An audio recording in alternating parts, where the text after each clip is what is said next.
Hello everyone. This is my first time traveling in Europe, and my 12-day journey begins in Italy. Here's a beach on the west side of Fiumicino airport, where the sand is quite fine. I saw a girl taking photos of her boyfriend with great care. Wonder if it's for his next dating profile.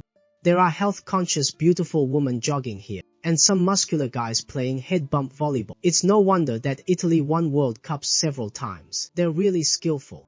First, let me introduce you to my accommodation, called Apartment 107.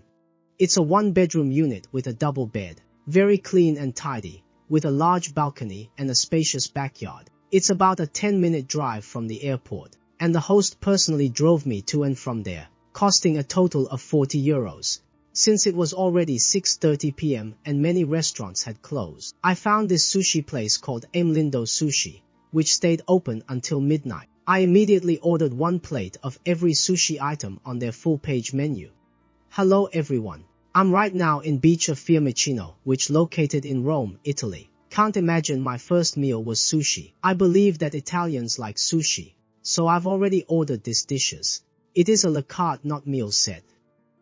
In fact, I ordered 12 dishes sushi and added one special rolls, called Bruce Lee rolls. I think because Italians should like Bruce Lee, because Bruce Lee was perform his filming in Colosseum. It was a famous and legendary film, called The Way of the Dragon. Wow! It's really delicious. So crispy. Let me put it this way.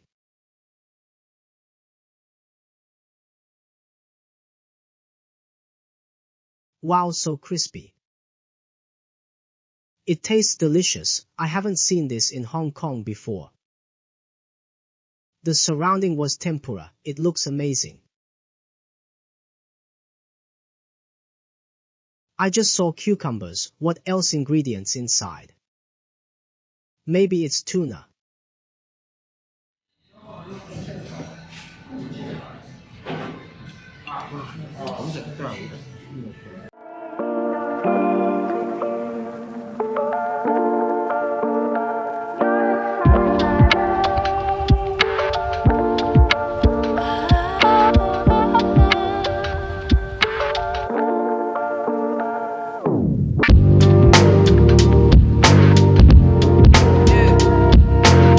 The first stop this morning was St. Peter's Square in Vatican City to visit St. Peter's Basilica, an absolute tourist hotspot. Just queuing up to enter took over an hour and a half.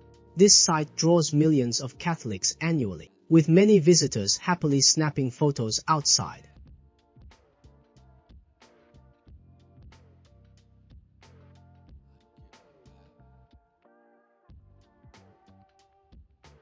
The Latin phrase totus tuus, displayed here, is a special insignia commemorating Pope John Paul II. It translates to totally yours. St. Peter's Cathedral, also known as Basilica di San Pietro, is the largest cathedral in the world, built during the Italian Renaissance from 1506 to 1626. Every pillar, ceiling, wall, and corner showcases exquisite artistry. It's truly art within art. However, we only had 30 minutes inside, which was not enough to fully explore. I'm not Catholic, but I loved history books and images of sculptures in school. I'm fascinated by art and would love to learn how to sculpt. At that time, I really wanted to learn how to make sculptures. Many tour groups from other countries have guides explaining the history and stories behind the main sculptures. Given the limited time, I've tried my best to capture what I see here, hoping to convey the essence of Italian art.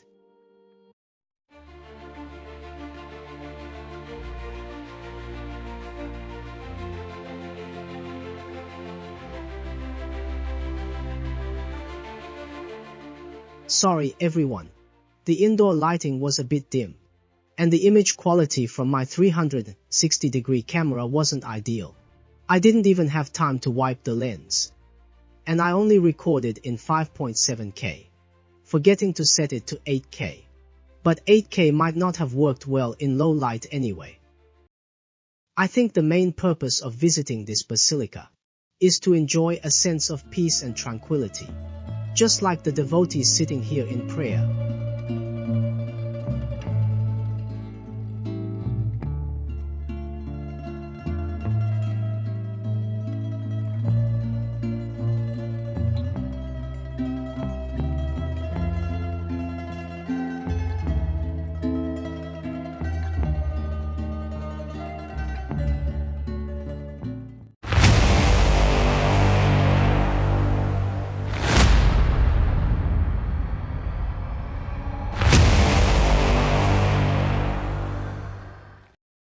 Alright, the second site needs no introduction. It's a filming location for numerous movies, including Bruce Lee's The Way of the Dragon and Hollywood's Gladiator, with the sequel coming soon.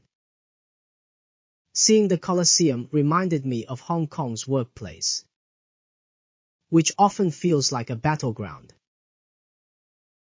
In the workplace, fighting for promotions, clients, and sometimes struggling to see who's human and who's beast. During my 3 years in the UK, I still occasionally dream about sales work back in Hong Kong. But in a recent dream, I finally left that company. In my first year and a half here, I found everything fresh and exciting. If you followed my channel, you'd know my old videos praised the UK many times, but I've since hidden them for my own memories. Living here into the second year, I started to see the real challenges and cultural clashes. There is too much to improve here. The country faces profound issues. As they say, the crow is black everywhere. The UK and Scotland have their perks that Hong Kong lacks, and vice versa. This journey has several meanings. First of all, my sister who lives in Canada hasn't met each other for 8 years. So we arranged this European reunion. Secondly, it's to celebrate my 3-year anniversary in the UK, and to mark my enlistment, not into the army, but my 50th birthday. So, this journey truly has deep significance. Let's talk about Italian cuisine. I've had pizza 3 times here, and it's delicious every time. I had sushi once, which was also decent. But hotel breakfasts and Western restaurant meals are quite disappointing. With just 2 types of ham, salami, subpar scrambled eggs, and croissants. I had lasagna and cuttlefish pasta. They were all disappointing. All 3 hotels in Italy were like this. But it shouldn't have anything to do with the tour group, because the quality of the hotel rooms is so high. But later in Austria and Germany, the hotel breakfasts were much richer. Maybe it's just the Italian way to stick to simple pizza. It may be really monotonous. Good at pizza only, though their desserts are quite impressive. But desserts can't be a full meal. You can't eat pizza every day. Maybe 2 pints of beer is the solution. How would I drive then? It seems that locals are used to it and don't have issues. But I wouldn't dare try. I feel that British and Italian food cultures are similarly weak.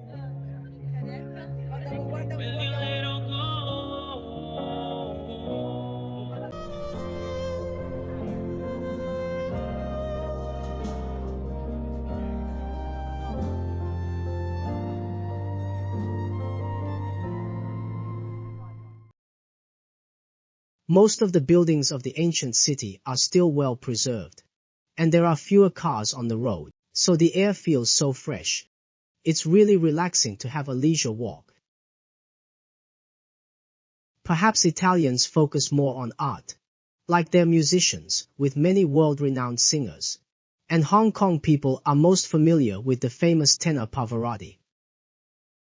Italy's artists and designers are among the world's best. I wonder what those Italian singers eat to make their voices so beautiful. Around 80% of private cars in Italy are small hatchbacks. And the smart car brand is everywhere.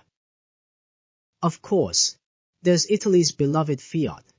So on Italian roads, you'll find many cute, tiny cars.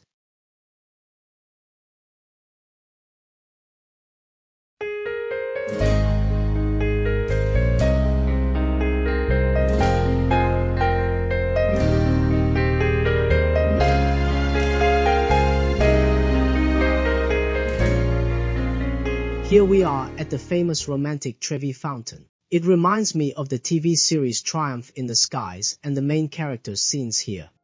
Unfortunately, Sam and Belle's love story didn't end happily. How ironic, both in fiction and reality. The place is bustling with visitors from around the world, all captivated by this spot. How many romantic love stories were told behind it?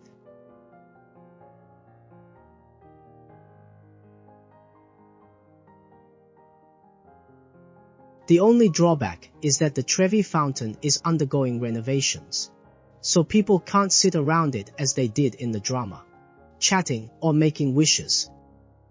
There's no water in the fountain, so tossing a coin won't work. Hopefully, next time I visit, it will be restored, and I can take better photos for you all.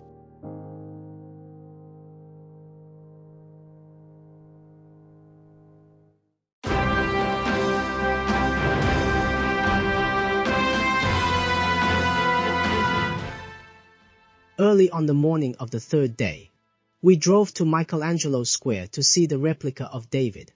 The authentic statue is in a museum. But this David statue was also made by Michelangelo. It's exactly the same pose. Still standing in all his glory. This is art.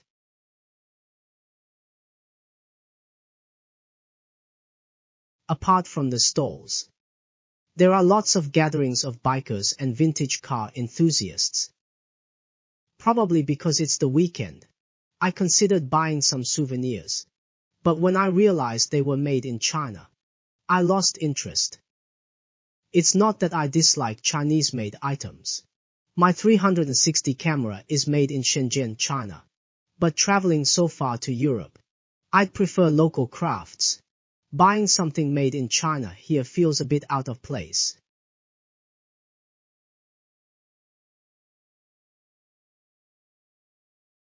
Many tourists here are admiring the Arno River in front of them.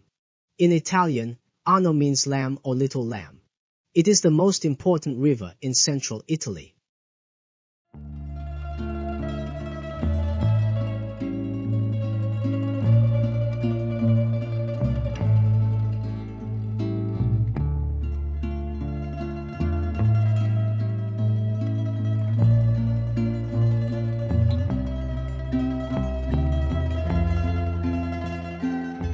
Afterward, we continued walking through the ancient city of Rome.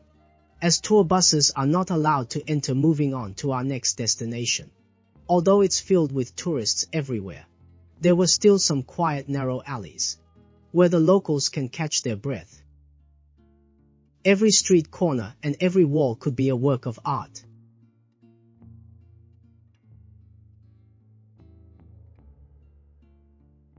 I saw many people on the left lining up to enter the Basilica of Santa Croce. But since we were short on time, we didn't go inside. We had already seen the largest cathedral. So coming here was mainly to admire the exterior of Santa Croce and to have lunch.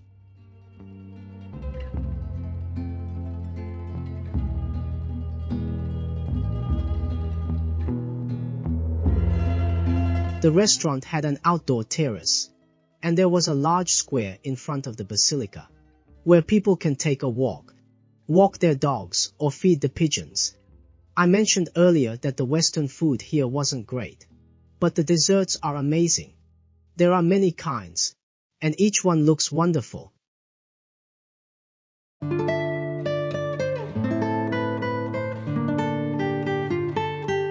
Santa Croce is the largest Franciscan church in the world.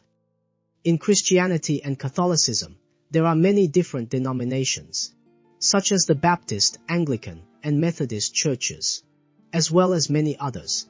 This church is the final resting place of several outstanding historical Italian figures, including Michelangelo and Galileo, whom we in Hong Kong are more familiar with. I think that when traveling, what we appreciate doesn't always have to be the scenery. The most beautiful scenery is actually the people. That's why people often say that the essence of travel is experiencing the local customs and culture.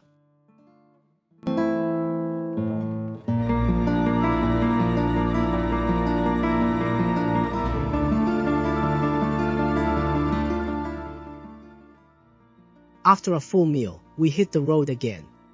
Well, not exactly full. But luckily there was a tiramisu to top it off. We arrived at the Piazza della Signoria, where we could see the statue of David and other sculptures from Greek mythology. At the Piazza della Signoria, we only toured the surrounding area, admiring the view of the Arno River. Nearby is the Museo Galileo, which requires a ticket to enter. But we didn't have time to go in. So we took some photos of the Ponte Vecchio on the Arno, also known as the Old Bridge. According to records, this bridge has been here since AD 996. Our guide mentioned that it used to be the residence of Florence's original inhabitants. Now it's filled with shops selling jewelry and souvenirs.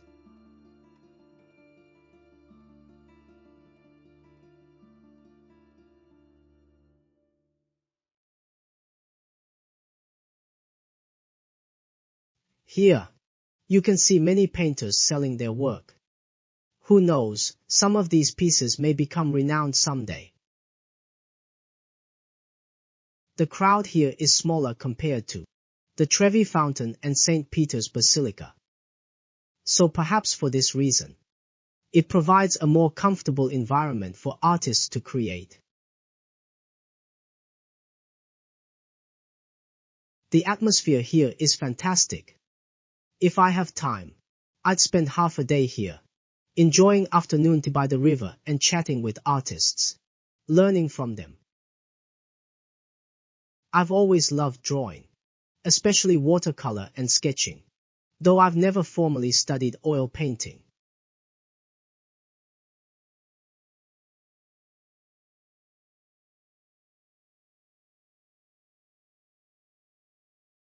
Today's weather in Italy is excellent. The past 2 days were overcast and rainy, affecting the filming and making it a bit hot. Mediterranean climate. If I weren't going up the mountains in a few days, I wouldn't even need a jacket.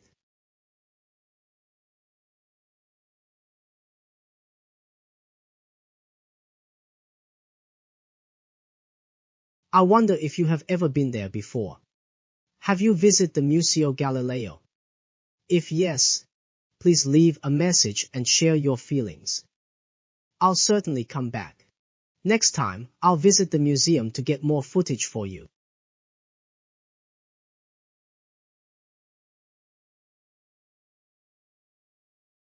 I've seen many young people seeking advice from painters, and it's heartwarming to see them appreciated for their work. This painter here seems a bit stressed. Maybe because business is slow today. There are various riverside restaurants here, making Florence the perfect place to relax for half a day.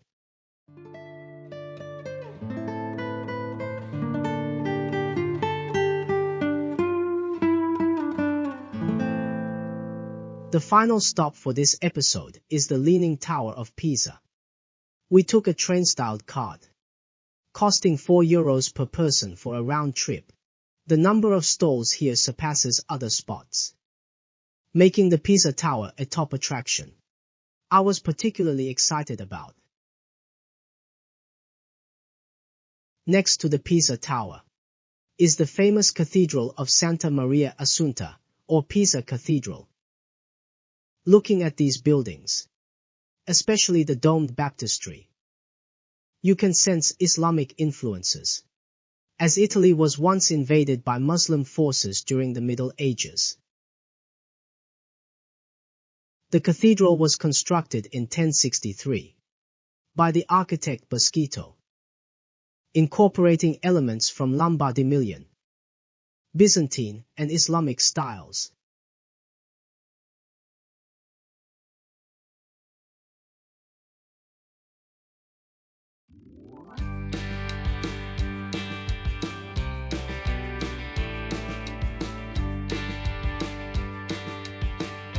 But, of course, everyone's attention is on the Pisa Tower, with tourists striking all sorts of amusing poses.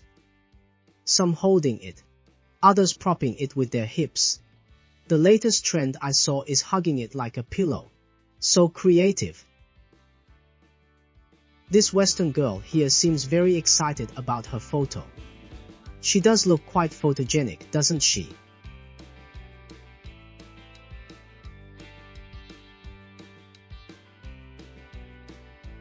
And this lady here nailed it. Perfect posing score. I bet this lady will need some ointment after all the posing. The sun sets, and it's time to say goodbye. In the next episode, I'll take you to Venice, a place I've longed to visit, and Milan, a must-see for fashion lovers. See you then.